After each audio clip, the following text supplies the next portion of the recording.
Kane, I'm sure you ran into those people that got a degree in something like 20 years ago, and then they ended up becoming like a restaurant manager and had nothing to do with their degree, but they still talk like they're an expert in the thing they went to school for Oh 20 yeah. years ago.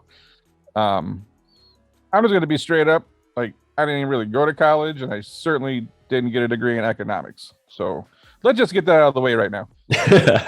Um, with that being said, looking at, running businesses through three recessions and seeing some of the stuff that's going on and working in the manufacturing industry, there's things I see that are concerning to me that maybe I don't need um, an economics degree for. Yep. And I just want to talk about a few of those things right now because I don't see anyone talking about it really that much. And I wish they would. And I think, how many times have you heard someone say things are going to crash, things are going to crash, things are going to crash, and they haven't crashed, right? Oh yeah. You hear that at least once a day. At a minimum. So, Yeah. and it's one of those things where it's like I think things will crash because they always do. It's hard to crash when there's that much money in the system, right? If you look at money supply and people not paying their bills right now, unemployment, like, it's not going to crash. It's propped up. Yeah. So the people that were making bets that it's going to crash this summer, I'm like, it's not going to crash this summer. And here we are in August, and every economist out there, not every, but the Twitter economists, oh, it's going to crash. Oh, it didn't, because it's hard. It's hard to crash when there's so much money out there. But let's talk about something that no one's talking about, and I look at durable goods. Hmm. To me, that's a true indicator of where things might be headed. Not a 100% predictor, but I look at durable goods when that booms. Usually, there's a slowdown that follows a year or two later. So, like, cars used to be in that cycle Yep. where a lot of new models come out at the same time. Everyone leases their car, and then, well, you lease a car for on average 36 months. So you're not buying a goddamn car for the next 3 years. And then if the economy sucks, you end up buying that lease out, and then you drive it 2 more years, right? Hmm. So you're not buying a new car every year. And what concerns me right now is what we saw during 2020. People got access to a lot of money that they normally wouldn't have had. And you watched savings go up, particularly for those that were upper middle class and higher. You watched even the middle class save some money, and some of the working class did, but a lot of the working class spent a lot of money.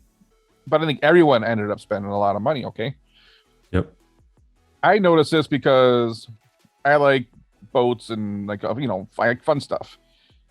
On the way to the marina, I drive by a very large boat dealer last year, and the lot's empty, King.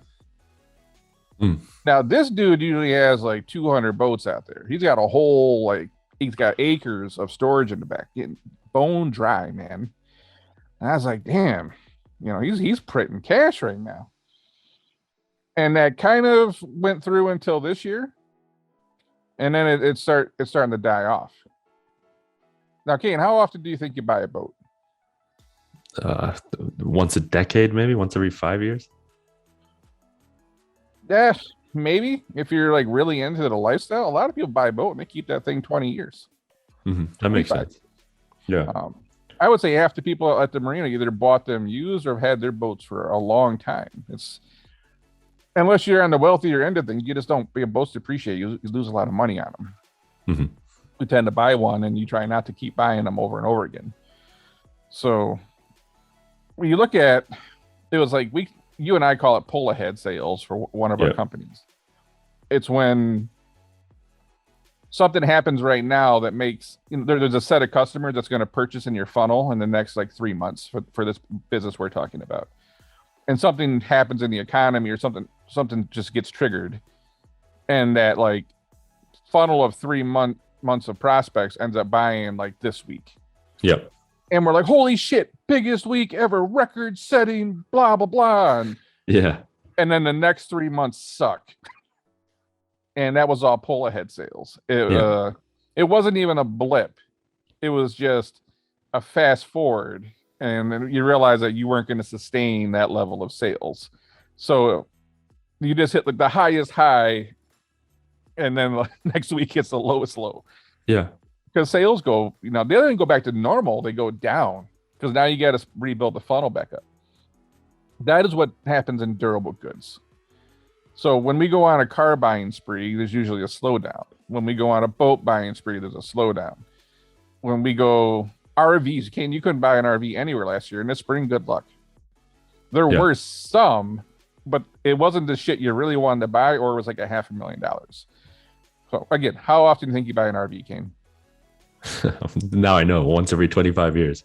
Yeah, not that fucking often, right? So, and then there's this whole other thing. If you're the younger generations that are like, I've seen a lot of people go up north, way more than I've seen in 25 years. But is that sustainable?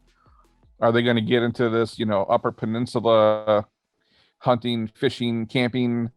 It's cool now because you're kind of stuck doing it. Yeah. Unless you want to like deal with the Delta variant and all this crap. But let's just say next year things are as close to normal as possible and we can travel freely again. If you're 30 years old and you own an RV and you're flipping through Instagram and then you see one of those like huts in Bali on the ocean, and you're gonna be like, fuck this RV, I'm going to Bali. Yeah. And all of a sudden, all these things that we bought to keep us busy during COVID, or if you weren't an RV or boat person before COVID, there's a chance that's not a lifestyle you were really pursuing anyways. You're going to be back on that travel kick and traveling around and doing things, and then you're going to see this like gluttony of stuff kind of come back on the market. Mm-hmm. But even if it doesn't do that, let's just say we don't have a crazy amount of sales, that used market won't be there, so they could keep prop sales up a little bit. But the fact is we bought so much at once. I don't think it's sustainable. You can say it's sustainable, but it just doesn't seem to be that way. Any durable good, Kane. If you bought how often do you buy a washer and dryer, by the way? 10 years, 15 years? Yeah, I guess so. Yeah, when you move homes, maybe. Shit, where I grew up, you bought a washer and dryer once in a lifetime. Mm-hmm. Like you fixed it. You weren't buying a new washer and dryer every 5 years. Yeah. I was talking to someone in appliances last year, and it's like, yeah, everyone upgraded their appliances. They're buying, convection ovens, new washer and dryers. Like, they got like the latest and greatest stainless, this, that, stackable drawer. Like, they bought everything. So what happens now? If everyone went out and bought that new washer and dryer, again, these are the durable goods, the TVs, the electronics that don't go out of date quickly. There's all these items that we just bought everything last year. Yeah. And that's going to create potentially a slowdown, 1 to 2, 3 years from now. Well, that hurts manufacturing, King. Right. So of course, manufacturing slows down, and then, all these other jobs slow down. Supply chain slows down. Transportation, logistics, distribution slows down. And then now we got more people unemployed, which means they're not spending money. You can see where that could cause a major ripple effect. But I don't really see many people talking about the durable goods side of things. They're talking about Bitcoin. They're talking about the stock market, the housing boom. What about the stuff that we like blow a lot of money on that creates a hell of a lot of jobs all the way down the supply chain? Yeah. And I'm at the marina often. There's so many, like last year, there was so many first-time boaters. And I'll do a whole other episode on this myself. But the dude next to me last year went out and bought like, I'm guessing a 25-year-old, like 40-foot boat. Never boated before in his life. He does like stupid shit. If you're into boats, you know what I'm talking about right now. He jumps on the boat. He's got like 2 carbureted gas engines, and he never runs the blower. He jumps on and starts them. And I'm like, you're going to blow the thing up and burn down everyone else around you, right? This guy don't know what the hell he's doing. And I think once it sits in next year or this year, how much money it cost. Boat, right? Break out another 1,000 is the classic thing they talk about owning a boat. You're always dumping money into it. So he might have been able to buy the boat, but when he's dealing with, constantly paying for the slip and the insurance and all the repairs on a 25-year-old boat, knowing that he wasn't really into the boat lifestyle before COVID, Kane is not going to want to keep doing that. So Yeah. there's these things, and that thing goes back on the market. Then the used market gets built back up, so new boat sales aren't going to. There's so many ways to look at this, right? Yeah, no doubt, no doubt. I just want to take us back to the beginning, James, and ask you a question. And what I'll do first is define durables. So durables, in case people listening don't know, is goods that last typically more than 3 years and don't need to be purchased very often. So throw into that bucket washers, dryers, refrigerators, ACs, computers, televisions, jewelry, cars, home and office furnishings, things like that. And you mentioned that you look at durables as an indicator of the health of kind of the overall economy, and that's true. I think empirically that's true. But why do you look at that over, say, consumables? I feel like a lot of consumables are mass produced, easily produced. You just pump the shit out on demand, right? Right. You know how long it takes to buy a boat or to build a boat? A year, maybe 18 months. Depending on the kind of boat you're buying, 3 months, 6 months, or more. And how many jobs do you think that creates? Yeah, that's true. That's true. If we need to produce consumables, if you need to produce more soap, you got batch chemicals you put together, you got automated light, you can pump that shit out pretty. You can scale soap all day long. You can't really scale the boats and the washers and dryers and the components and the supply chain. Yeah. And when you look at that part of it, the amount of jobs that creates, and they're usually better paying jobs and higher paying jobs. You look at a boat, depending on the boat you got diesel engines and generators and Garmin electronics and radars. You got all these components going in. That creates so many jobs. Think about how many jobs I just talked about. The diesel engines, the transmissions, the Garmin electronics or Simrad, Raymarine, all these things that go into all the different pumps. There's so many things that go into building it. So look about how that really trickles down and how many, great paying working class, middle class jobs that creates right there. Yeah. Versus a consumable, which we know as like low profit margin. It's like mass produced. It's probably coming over on a ship in China, which, a lot of manufactured goods do. Yeah. These are things I'm looking at that kind of keep us moving. And then when if you buy an RV or a boat or a car, there's a salesman here that's making commission on that. And there's a dealer here that's making money on that. Let's not forget about the fact that if you have a car, you got to get oil changes, you got to get brakes, you got to get tires. And then if you got a boat, same shit. You got all the repairs, oil changes, fixes. RVs are going to go to state parks and they're going to spend money at the state parks. Do you see how all that shit really, how tied that kind of stuff is into the overall economy? Yeah. Where if I just consume more paper towel, not that big of a deal, right? Yeah, right, exactly. I guess a follow-on question to that, James, is so this article speaks about at least this buying cycle being sustainable. I agree more with what you're saying, which is that we've had this pull ahead, and I think there's going to be a little bit of hurt over the next few years because people, like you said, people are going to need to buy an RV or a boat or a car. But the article makes the point that because of the way people buy boats, that this is sustainable. Like, do you have a response to that? I do. Again, I've been boating my whole life, so I'm looking at people that I know. I know the people that got into boats, not knowing what it's like to get into a boat. Yeah. And granted, I don't have an RV, but I do camp, and I know I got a lot of family members and friends that got RVs, and I just got stuck hauling an air conditioning unit up on top of a 30-foot trailer for somebody. God forbid you're like tall and strong and a little bit younger than them. It's they do that shit where it's like, hey, can I swing by? I need your help. And I'm like, okay. Yeah. And then they pull up with their trailer and a 200-pound air conditioner in the back. It's like, yeah, I was wondering if you could help me get this up on top. And when they say, do you think you can help me get it on top? That means, hey, can you bear hug this thing and slowly walk up a ladder by yourself and put it on top? Yeah. So that's a different story for another day. But, yeah.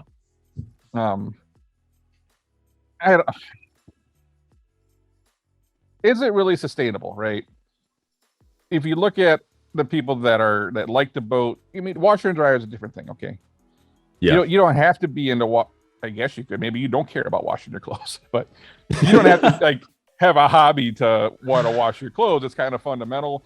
Maybe you wash that shit outside on a washboard and hang it on a clothesline. Cool for you. Frontierland.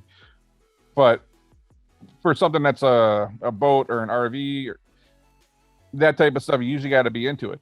If these numbers spiked, Kane, because there was this all of a sudden a new interest in it, like there was this hype going on around. I know you saw it with the motorcycles back in the 2000s. It was on TV, and then everyone's buying a motorcycle. You kind of get these fads that pop up, and those last a little longer, right? Yeah. Yeah. Kind of things become trendy and cool again. If that was what happened, then I believe it might be sustainable to a point. But that's the only reason we had that boom was COVID. COVID was the trigger. Yep. It's not because there was this like great interest all of a sudden in boating and RVing and stuff. It was we're stuck at home. We need to go find something to do because we can't really travel and do things. Yep. So I think again, when life goes back to normal, I think a lot of people are going to say that's not necessarily isn't the lifestyle. A lot of these people just didn't factor in how much it costs to own this shit. You know, and Kane, any kind of pullback in the economy, and the toys go first. The people who were on the edge of affording this shit right now, the first thing to go is the RV. Yeah. The first thing to go is the boat and the jet skis and the ATVs. It's all that stuff that, yeah, I really can't afford this now because we're a dual income family and one of them lost our job, or Right. I had to take a pay cut, or we're getting furloughed. Like any kind of setback, that shit goes first. Like you need your car, you need your house. You don't need the fucking RV. Yeah. So that's a lot of concerning stuff that I look at. Again, I just think that there was a real boom and there's a lot of people that always wanted a boat. I just see a lot of people that said, I can't go anywhere. I'm going to buy a boat and go hang out on a lake this summer. Yeah. And yeah. I mean, yeah. Go ahead. I just wanted to highlight this area of the article, which I think again speaks to pull ahead versus what I don't agree with, which is that this is sustainable. So if you look at the numbers here, James, so 178,000 boats sold in 2010, and then 2018 286. So it took 8 years and nearly a decade to grow 100,000 boats. In 2 years we reached 318,000, and then so 2020 last year, and then 100,000 boats of that 318,000 were brand new buyers. So like the growth rate seems unsustainable. Another bit of insight there is that in the last year, boat buyers are reported to be younger. They're fitting into the 25 to 34 age range. They're more female and they're more minority. So if that doesn't speak to like either a shift in the demand or the shift in the demo, then I don't know what is. And that shift seems, at least to me, like triggered by, like you said, coronavirus and like that kind of stuff versus like increased interest in boating as a thing. Something else you got to keep in mind, if you'd have to have some like really detailed data to really dig into this. And again, I'm not an economist and don't want to be, and I'm certainly not digging any more into the data. But economic shifts do have a great effect on boat sales cycles and RV cycles and even home cycles. If you look at 2010, we were just coming out of that recession. You know, we were probably out of it if you look at the classic definition. But I remember a lot of people still weren't spending money. People weren't out comfortable blowing a lot of extra money on shit. People were still scared. I remember people being scared up until 13, 14, and even 15. They were so worried the next crash is coming. So you got to figure 2007 or 8 till 2009 or 10, boat sales were probably slow. And then you saw it start to pick up pace because those people that should have bought, it's like the opposite effect of the pull ahead. It's we're going to wait, and then that demand builds up, and then it starts to hit. So we don't really know what those numbers are because you don't really sell the same amount of boats every year, depending upon when, again, boats are a long-term purchase and economic cycles also have an effect. But this is much bigger than just boats. Like we're talking boats because I like boats and That's what this article is talking about. But Kane, it's cars. Yeah. It's washers and dryers. It's TVs. It's jewelry, for example. I know a few people in the jewelry business. They were so busy the last 18 months, man. Those they were printing money. Like it was Christmas every day around there. So how often do you buy expensive jewelry? If you're the bottom 80% of income earners, how often are you buying a lot of jewelry? Yeah, not often. Unless you get an influx of money, which was the last 18 months. So Yeah. these are all the things that's concerning to me. But the thing is, jewelry doesn't have an ongoing cost. Boats and RVs too.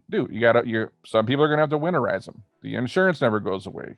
You're always fixing something. You can buy a brand new boat and the shit will break in 2 weeks. That's just how it goes. You're gonna run aground. Everyone runs aground at some point. Bad shit's gonna happen. And it's like, these are things that you weren't really planning for. Again, it was COVID that triggered it. I'm going to buy an RV and go up north. And then it's like, well, shit, the generator stopped working.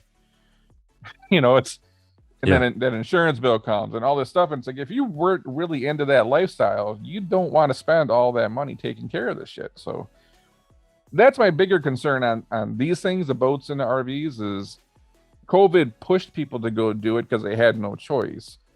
Maybe it really turns everybody into an RV and boater and they love it. I just kind of see people going back to that like travel shit. If you liked going to Vegas, you're not going to stop going to Vegas because you bought an RV. Right. It's true. And I think for a lot of people, they're going to be put in the position where it's either or. I can have the RV or I can go do these other things. Mm-hmm. Because you saw the cheaper market, like if you went through the boat listings and RV listings, it was just everything was gone. You can't buy a jet ski around here. Jet skis are sold out till next year. By spring of this year, jet skis were gone. Snowmobiles gone. ATVs gone. Side by sides gone. The trailers to put all those things on are gone. These are all durable goods, right? Mm-hmm. You can't buy anything. You drive by the power sports place and they're completely empty. So again, I'm guessing a lot of people are making payments on a lot of shit, and as long as they keep affording to pay for those payments, that's just fine. But if the economy slows down, guess who's going to be selling some four-wheelers? Yeah, true. When you're out on the water, James, do you feel the surge in demand? I mean, we've talked about the marina and like your neighbor there, but and I imagine the marinas are probably getting a bit busier. But is it tangible when you're out on the water? Like, are there more boats around you? Hey, that's not even a question. Oh, really? It is, I would say like 20, 25 years. When I was really young, I remember being out on the water and it was extremely busy. It was kind of like when automotive was booming. It was a very big boat time. I've seen boats come and go in cycles where, people were into the big fast offshore boats, and now we're kind of going into center console boats, and now you see a lot more like there's these trends in boats, right?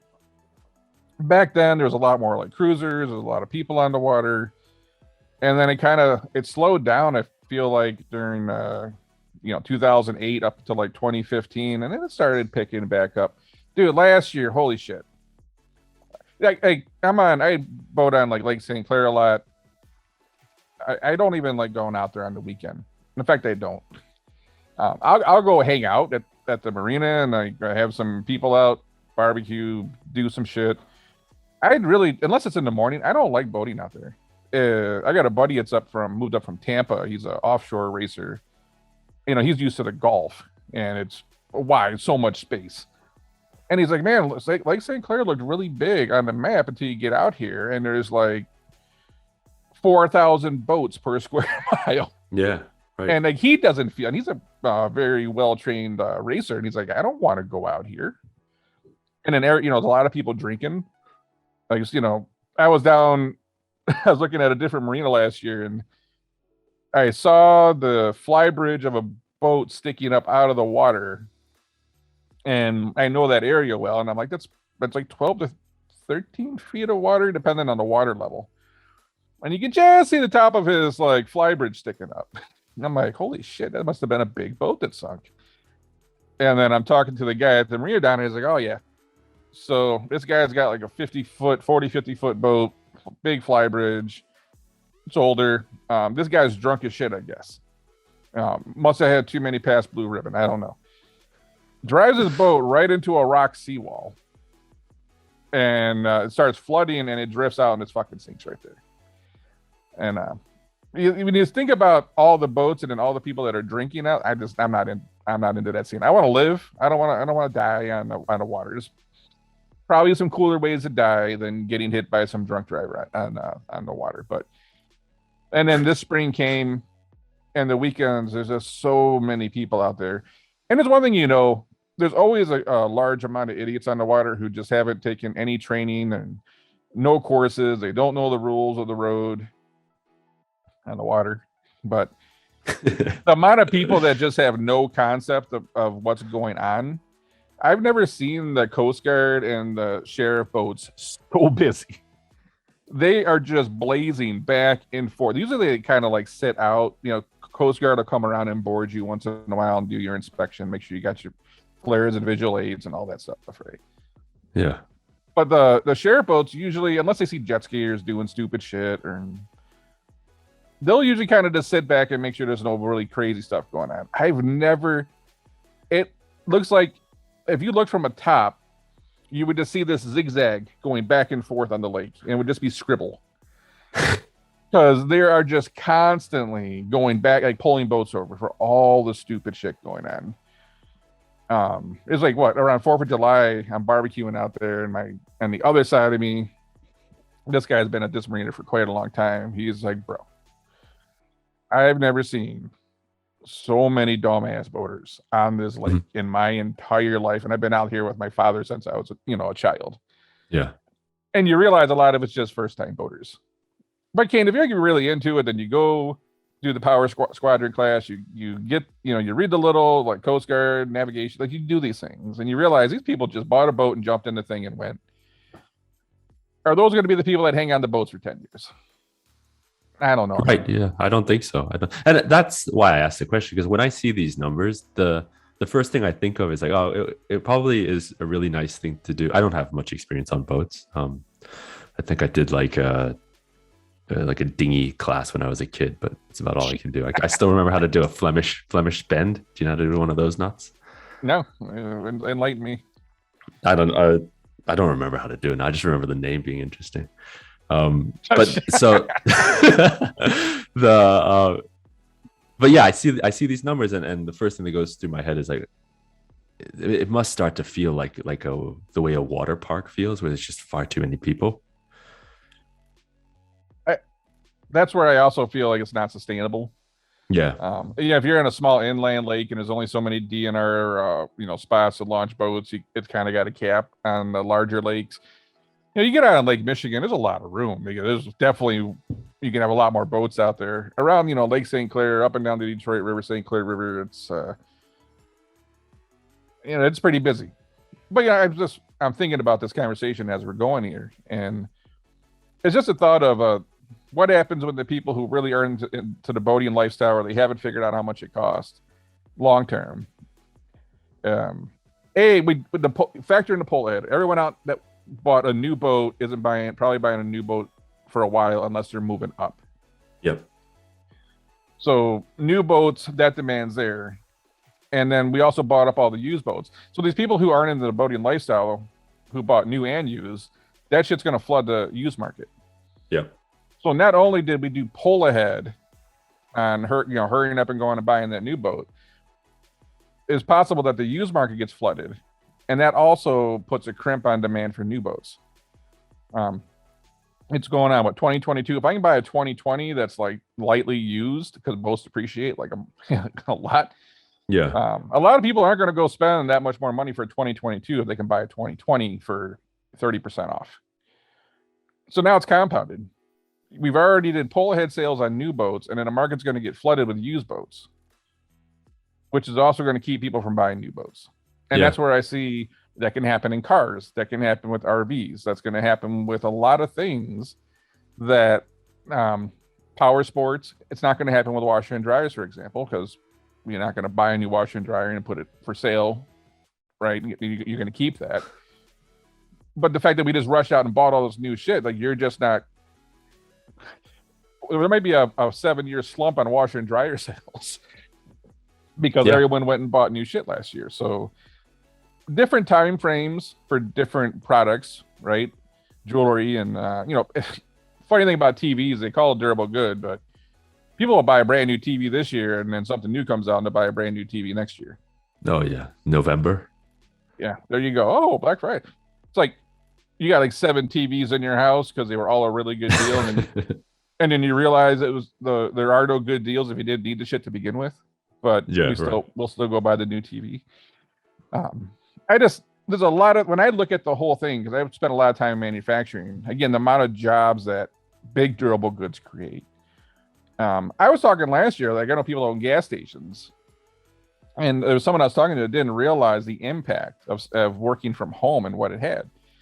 So now people were only putting a couple thousand miles a year on their car, which hey, maybe you're not going to buy a new car if you're kind of frugal. You're not putting miles on it, but that also meant you weren't buying tires and you weren't buying brakes. Yeah. And you weren't stopping by my buddy's gas station to get gas anymore. So now his revenue sucks. And you're not driving, so you're not going to the gas station, so you're not going in the shop, and you're not buying smoke, so you're not picking up booze, you're not buying your Gatorade, your Red Bulls, and all that shit. So they hurt tremendously. And then the whole service industry, like I talked about, the brakes and the tires and all that stuff. There's all these things that I didn't really hear anyone talk about last year. All we thought was, okay, working from home is great until you realize there's this other like trickle down effect on everyone else. So same thing with the RV, right? You buy an RV and then someone's got to build that RV and there's refrigerators and there's an engine, there's electronics, there's bed, there's all these components and that creates jobs at 100 other companies, right?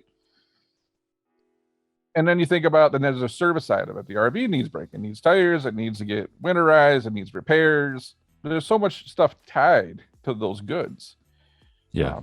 That's where I look at a lot of the big durable goods often. That's why they didn't want the automotive industry failing in 2008. Yeah. And I think I remember Bush and Obama catching shit for that. And it's like, I don't know if anyone fully comprehended how massive like that part of manufacturing is for the country.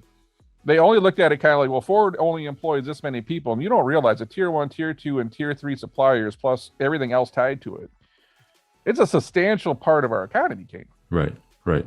And they couldn't just let that go down. And yeah, I don't think you need to be an economist to realize this shit.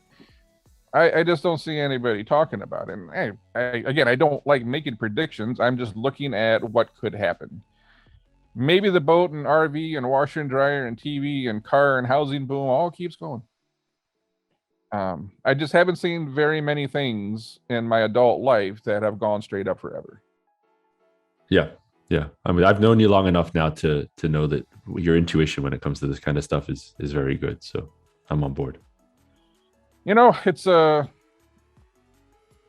try to tell myself if I could be right 5 out of 10 times, I'm doing good. Like, yeah.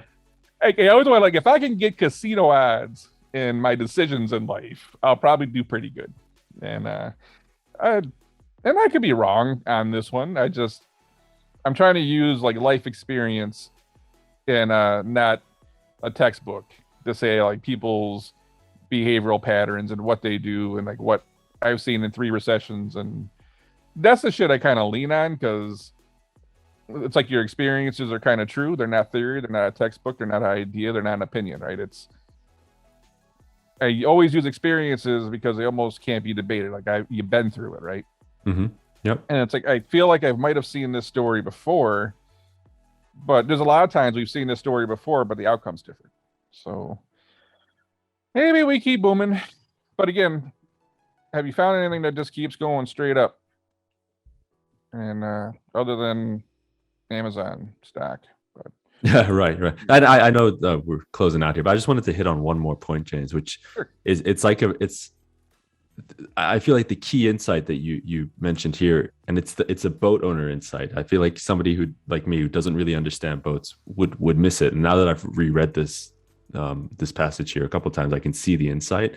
You said that used boats are probably more attractive than new boats because you can get a 2-year-old boat at a 30% discount. And when you read something like, so total boat sales was 280 280K in 2018, and new boat sales are at 318K this year, I think that speaks to the dip that's going to happen, because that cannot be sustainable. Like, that's new against total. Yeah, again, I just feel I'm not running the math on this shit right now. I'm just looking around the goddamn marina. Yeah. Or I'm driving by the boat place and his entire, 5+ acre yards empty.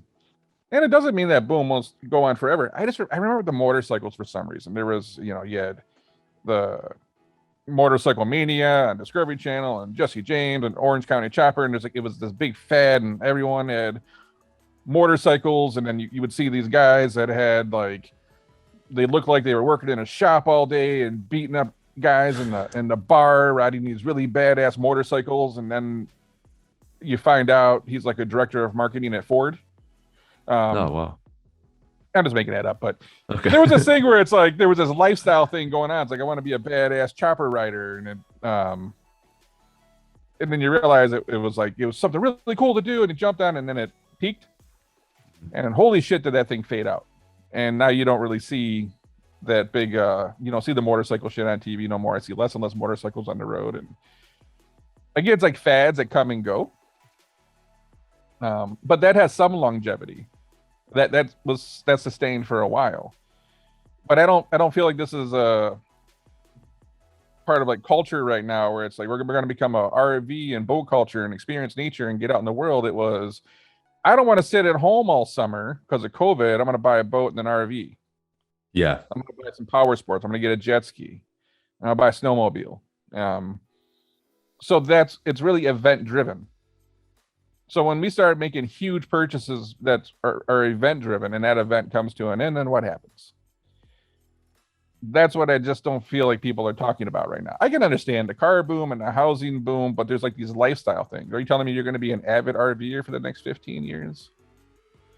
Absolutely not. Yeah. It's probably not going to happen, right? I mean, there's a greater chance of people backpacking a North Country trail for 3 months as a sabbatical than a lot of these people just spending the next 20 years RVing. So it's cool the demographic change, because I feel like younger people weren't getting into boats as much. Mm-hmm. And that's true. I like that lifestyle. I do like the camping lifestyle and doing that. I also like traveling to the city, and I like a cabana in Miami. That's fun too. So it's kind of cool to see that get revitalized. But again, I just don't know if was it really something you were into, or are we sitting at home like shit? What are we going to sit here all summer? Oh, good example, King. Pools. I was talking to someone that was building a house, and they had a pool as part of their plan. Mm-hmm. They can't get the fucking pool built for 3 years, so they got to get the house done. But they can't find anyone to do the pool right now because we're stuck at home. So everyone went bonkers last year. The pool places sold out, right? You couldn't even buy an inflatable pool from Amazon last year. So we went and did all these things that said, we made some really big decisions thinking that COVID was going to stick around for 5 years, and we're stuck. So I think that's probably the X factor. If COVID doesn't go away, then this stuff, durable goods, probably isn't going to be that big of an issue. But if we can go back to normal, if you didn't really want that pool before and you got that pool and that RV and that boat and that four-wheeler and all this shit. Dude, I was talking to the guy at the marina. I had to get something. The marina's huge. You got to have a golf cart. And he was trying to get a new golf cart, and he was talking to the golf cart sales guy, and the golf cart sales guy saying, I've never sold so many goddamn golf carts in my life. I've been in golf carts 40 years. Kate, who's buying golf carts? Yeah, right. We're sold out of golf carts. So it's like, and then it's funny, I see people driving down streets and shit. There's not even a country club around here. And people got golf carts. It's like, dude, we blew money. Everything. How often do you buy a golf cart, Kane? I didn't even know people bought golf carts. People buy golf carts. They buy a lot of goddamn golf carts. So it's not sustainable unless the money supply and people keep having the money to blow on this shit stays. So yeah. We shall see, man. But I'll tell you what, I'm gonna head out to the marina because now I'm in a boat mood. So Yeah, good. hopefully the guy next to me doesn't blow me up with the. You gotta All right, learn the man. Flemish bend. You gotta learn the Flemish bend. Yeah, I read a lot of nautical shit, and I'm gonna go look up that. It's probably something I do, but you got some fancy name for it because you took. Like anything. Yeah. Okay. All right, man. I'll catch you. All right. Later.